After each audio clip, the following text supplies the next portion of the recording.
السلام علیکم ورحمۃ اللہ وبرکاتہ۔ آج ہم بات کریں گے میت کے غسل کے حوالے سے کہ میت کو غسل کیسے دیا جائے۔ تو اس کا غسل کرانے کا طریقہ وہی ہے جو آپ اپنا خود غسل کرتے ہیں، اسی طریقے سے میت کو غسل کرایا جاتا ہے۔ اور غسل کرنے کی جو دلیل موجود ہے اس کا لنک میں اس کے ڈسکرپشن باکس میں ڈال دوں گا، جس کو شوق ہو وہ غسل کرنے کا طریقہ دیکھ لیں۔ تو غسل کرنے کا ایک ہی طریقہ ہے، دوسرا کوئی طریقہ نہیں ہے۔ چاہے میت کو آپ غسل کرائیں، چاہے خود غسل کریں، تو جو آدمی خود غسل کرتا ہو وہ میت کو غسل کرا سکتا ہے، اور اسے غسل کرنا ہی نہیں آتا تو وہ خود بھی ناپاک ہی رہتا ہے۔ تو اسے یہ کام ضرور آنا چاہیے، اور ہم کو یہ کام ضرور آنا چاہیے تاکہ ہمیں ان سب چیزوں کے لیے کسی اور پر ڈپینڈ نہیں ہونا چاہیے۔ خود اپنے بچے، اپنی بیوی بچے مل کے کسی کو نہلائیں تو وہ زیادہ بہتر ہے۔ بلکہ ہم کیا کرتے ہیں کہ لوگوں کو ہائر کرتے ہیں اس بات کے لیے کہ فلاں شخص آئے گا اور وہ ہمارے والد صاحب کو نہلائے گا۔ بھئی آپ کیوں نہیں نہلاتے؟ آپ کو کیا پریشانی ہے؟ آپ غسل کرنا نہیں جانتے کیا آپ ناپاک ہی رہتے ہیں؟ اور ایک بات اور اڑائی گئی ہے اس زمانے میں، آپ نے سنا ہوگا کہ شادی جس کی ہے میاں بیوی، اگر ان میں سے کوئی ایک فوت ہو جاتا ہے، جس کا انتقال ہو جاتا ہے، تو ان کا نکاح ٹوٹ جاتا ہے، پھر انہیں ایک دوسرے کو دیکھنے نہیں دیا جاتا، اور کہا جاتا ہے کہ یہ ایک دوسرے کو غسل نہیں دے سکتے، جبکہ یہ بالکل جھوٹم جھوٹ ہے۔ وہ لوگ ایک دوسرے کے مال کے وارث بھی ہوتے ہیں، ان کا رشتہ مرنے کے بعد بھی برقرار رہتا ہے،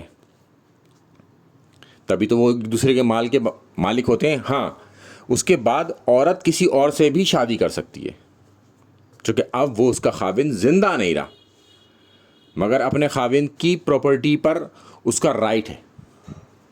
ایک بات۔ دوسری بات، اب میں آپ کو کچھ دلیلیں دیتا ہوں اس کے حوالے سے، کہ ایک حدیث ہے ابن ماجہ کی جو کہ ضعیف ہے، اس کی سند کمزور ہے، مگر اس میں اللہ کے رسول صلی اللہ علیہ وسلم نے اماں عائشہ کو فرمایا کہ میں تمہیں خود غسل دوں گا، میں خود کفن پہناؤں گا، خود تمہیں قبر میں اتاروں گا، اور خود ہی تمہیں دفن کروں گا، یعنی کفن بھی پہناؤں گا اور دفن بھی کروں گا، سارے کام میں خود کروں گا۔ مگر یہ حدیث ضعیف ہے، میں آپ کو پہلے بتا دے رہا ہوں، مگر اس کا متن ہے مضبوط، جس کی موافقت میں، یعنی کہ جس کے سپورٹ میں ہم لاتے ہیں ایک حدیث۔ مولا علی علیہ السلام نے اپنی بیوی فاطمہ الزہرا علیہ السلام کو خود غسل دیا، ٹھیک ہے؟ یعنی کہ مرد بیوی کے مرنے کے بعد اسے خود غسل دے سکتا ہے، اس متن کے سپورٹ میں پہلی حدیث۔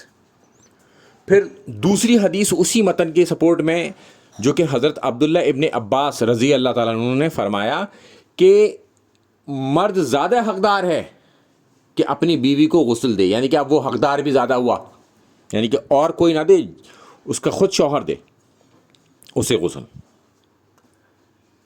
وہ کیونکہ زیادہ حقدار ہے۔ اگر شوہر نہیں ہے تو کوئی اور بھی دے سکتا ہے، اس میں کوئی اس طرح کا حرج بھی نہیں ہے۔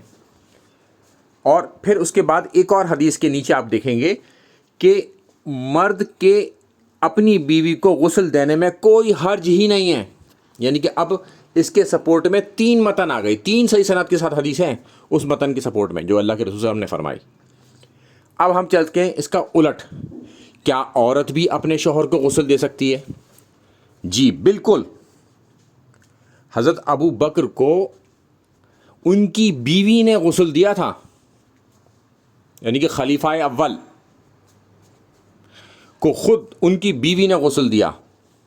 دلیل اب ٹوٹ گئی، کسی کے پاس اب کوئی دلیل موجود نہیں ہے کہ شوہر بیوی کو نہیں دے سکتا، بیوی شوہر کو نہیں دے سکتی۔ میں نے تمام آپ کو دلیلیں بتا دیں۔ اس کے بعد امت کی ماں اماں عائشہ نے فرمایا کہ اگر ہم بیویوں کو پتہ ہوتا، یہ بات مجھے پہلے یاد آ جاتی، تو پھر ہم بیویاں ہی اللہ کے رسول صلی اللہ علیہ وآلہ وسلم کو غسل دیتی۔ لیجئے، اب ایک آخری مہر لگ گئی اس چیز پر، تو لہٰذا بیوی مرد کو اپنے شوہر کو غسل دے سکتی ہے، اور اسی طریقے سے شوہر بھی اپنی بیوی کو غسل دے سکتا ہے۔ یہ جو عوام الناس میں بات پھیلا دی گئی ہے، یہ تمام چیزیں جھوٹم جھوٹ ہیں، جبکہ یہ اس میں موجود ہے کہ وہ زیادہ حقدار ہے ایک دوسرے کو غسل کر دینے کے، تو وہی غسل دیں، وہ بہتر طریقہ ہے۔ السلام علیکم ورحمۃ اللہ وبرکاتہ۔